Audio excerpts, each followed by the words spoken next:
It's one of the most mysterious numbers in our lives, our credit score. We all know that a good score is essential to getting a home or car loan, but how do you improve it? And more importantly, what are the credit score killers that can hurt you?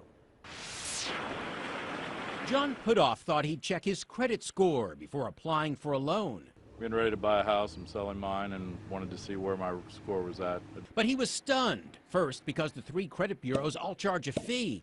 And second, because they all have different scores. Looking into it further, I found that there's a lot of different scores. They're not just one. Other consumers we spoke with agreed it's darn confusing. As far as getting into detail of why my score is the way it is, it was difficult. I think it should be much simpler just to be able to look up without any difficulty. It's just having a huge impact on our lives.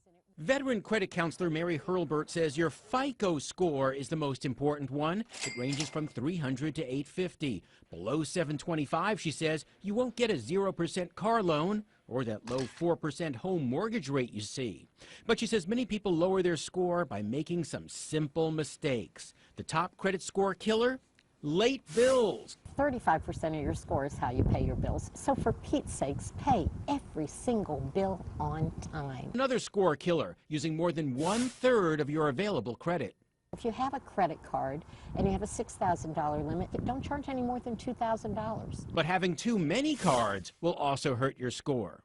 Don't open a credit card every time you go shopping because you're going to get 20% off. That's going to lower your score. But the opposite is also true. Canceling several cards at once hurts your score. Finally, letting anything go to collections, even a disputed doctor's bill, will kill your credit score.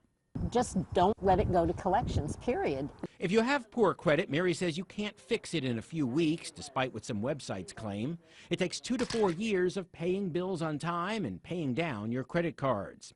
For a free estimate of your credit score, check creditkarma.com. Your true FICO score will cost about $10. You can access it at myfico.com.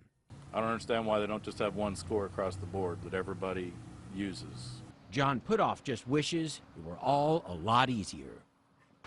Bottom line, if you pay your bills on time, check your credit report every year for errors, and don't max out your credit cards, you should have a good score, and that way you don't waste your money. I'm John Matarese.